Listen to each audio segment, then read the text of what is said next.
Hello everyone, welcome back to our channel. Yeah, this is Lion and Mom channel. If you are new, you are very welcome. Happy New Year to each and every one of you. Sit down, subscribe and relax. We'll take care of you over here. So this was the day before the new year. Yeah, I went to pick the chicken from the poultry, so I was going to weigh like several of them to know the one that weighs more. That's how you know if the chicken is big. So I ended up with the one I was satisfied with. I took it home, and the next day, though I'm not going to show you all of the red stuff that came out from the chicken because it might be prohibited over here, but then this is how I position the chicken. So you just want to step on the legs and also on the wings. This will put it down, and then you can go ahead and just remove some few feathers from the neck area, and then you go ahead and cut. So this is basically how you cut your chicken. Okay, this is just simple. So the trick about having a clean or neat chicken looking like this without stress is you don't talk when you're peeling off the feather. That's a long story anyway. I don't know the mind behind it. So right in the kitchen, I was already, I've gone ahead to start making my base for the soup. So I've already gone ahead to cook the chicken. Though it's not fully cooked, I added the catfish I'm using. Yeah, I bought the catfish I bought was 2, so I had to remove it from the base I was making because I noticed one of them was already breaking out, so I had to separate it. Okay, so here is what the chicken base look like. I just went ahead and cooked the chicken normal, and then I added I grated some fresh pepper and added to it. I choose fresh pepper for this because I'm using fresh chicken. Okay, so I want something that will bring out all of the goodness, all of the taste. I didn't go for dried grounded pepper. No, I went for fresh.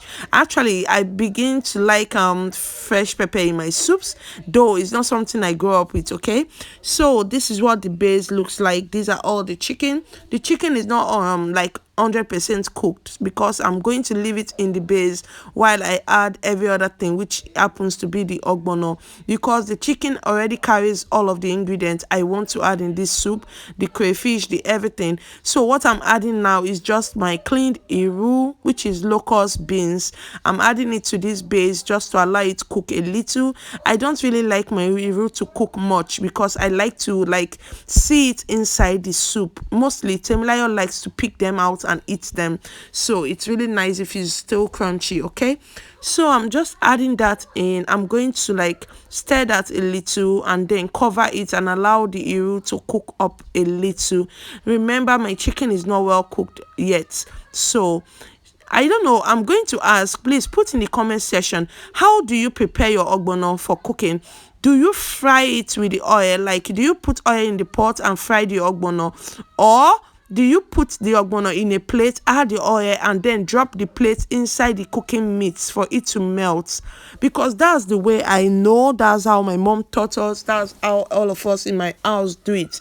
So I want to know, because on this street I've been seeing a lot of other options or other ways people like it. Though all of them is good, but I just want to know from you guys, how do you do yours? So I'm adding extra water to the base because I need my ogbono to be much as I'm making more of it, and also I don't want my ogbono to be too thick. Okay, I don't like thick ogbono because I'm still going to add veggies, so it won't be nice if it's too thick and then you add veggies. It won't even be as slimy as you want, you get.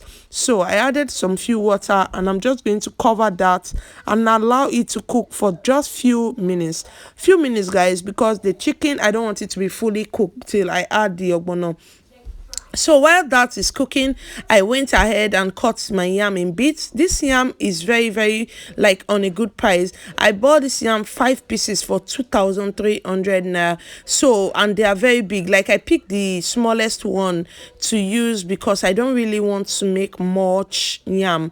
So guys, I opened the pot and the base was already boiling, it's ready to welcome the ogbono paste that I already have aside. So I'm just showing you guys what it looks like. So I'm going to introduce the ogbono in the base, in the chicken and everything. I'm adding the ogbono and in no minutes you are going to see how good this, like the bubbling and everything. So like I said, put in the comment section how you prepare yours, if you fry it or you just mix it up.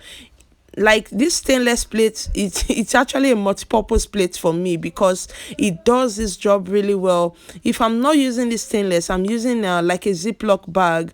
I'll just add the ogbono, add the palm oil, and leave it inside the boiling meat water, and it comes out looking soft and creamy. So let me know how you prefer or how you do yours. I would really like to know.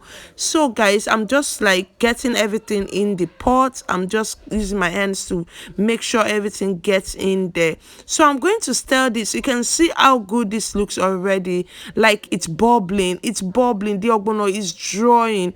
So in my own opinion, I think when you fry it, it doesn't draw as much. I don't know, seriously. I feel it doesn't draw as much as it should, because this is how I'm taught, and this way it has never failed. Like it keeps drawing. Even after you refrigerate it, it comes out the same. Okay, so I don't know how it's going to be when you fry it and then you refrigerate it for days, for weeks. I don't know if it's still going to be slimy as it is the first day. So yeah, I'm just reintroducing the dried catfish back in the soup because I want everything to cook up nicely. This is not going to stay long on the stove anymore because it's quite cooked already. So I'm just going to allow this like sit on the stove for some minutes, and then I'm going to take it, add my veggies and take it down. So yeah, I'm just going to show you like 2 things you don't want to do when you are cooking your ogbono. Please, if you are the one that likes ogbono, pay attention to this. You might have known it already, but I see most people making these mistakes. You don't want to cover your ogbono once you introduce it back in the pot. Like once your ogbono is cooking, just like it is now, you don't want to have anything to do with the pot lid. No, you don't want to. Like the moment you cover it, the dryness, it cuts. Okay, it doesn't draw as much as you want it or as much as it should. Everything will just be cut. Like it won't be slimy as much again. So I learned this, and I've actually made the mistake, and I learned the hard way. Like it's not going to work that way. Okay, so I'm just showing you how drawy. Like look at this. You can see the amount of water I added was actually like the what the soup needs. I don't like it too thick. Like when you raise your ogbono, let it go, let it flow, let it float. You get, don't, not the one you just like raise and it will feel like you're cooking banga soup. No. So this is what I do. I'm just showing you guys like how dry it is, and even as I'm showing you guys, I'm also making I'm turning it to make sure everything goes well. Okay, so guys, that is it. So at this point, I'm just going to leave it on the stove for some time so that it gets cooking. It can cook like properly before I introduce the veggies, because the veggies is actually the last thing I'm going to be adding. So now you see, I'm showing you don't cover your ogbono, which is number 1 I'm going to be showing you on this video. And number 2, please don't add onion to your ogbono. Like when you're cooking your meat or whatever you are using for your ogbono, don't cook with onion. Also, don't dice onion. Don't do anything with onion when you are cooking ogbono. It will just cut the sliminess. So guys, you can see, like, look at this soup. Look at this ogbono soup. The secret again in this soup is the okpei and the uziza seed that I blended with the ogbono. Man, this soup tastes so good. So now I'm just adding the ugu leaf I bought bitter leaf, like dried bitter leaf. I was going to add it, but then last minute I just said no, because I'm actually making it for people that might not even like understand the bitter leaf taste in it. Okay, so I'm not adding the bitter leaf that should be added for a typical Igbo man when they are eating ogbono. So I went ahead with the normal ugu leaf, and this is what it looks like. You can see the exact texture or the exact consistency that you need. Okay, so guys, that is that for the soup. I actually drop it down like 5 minutes 3 to 5 minutes after that. So yeah, I'm peeling my yam. I'm going to be adding my yam to the pot. See the amount of yam I cooked, see, you see that my food processor is a magic thing. This food processor, if it spoil that very day, I will buy another one, because I don't think I can deal. This food processor made all of this yam. I had 9 wraps. As in, it's not as if I did one and rest though, because I need to finish it before the yam get cold, right? I did all of them at a go, and this lasts for not more than say 10-15 minutes. You can, as in, I don't know, please guys, help me to pray for this process, or beg it not to spoil, because I don't know what I will do. So seriously, this is a very good buy. And imagine now, I'm not even pounding. I don't even own a mortar. And this came in handy. It gave me 9 wraps of pounded yam. All of this yam, this processor dealt with it, and it did justice to it. Seriously, I'm amazed. Like, this is a good buy.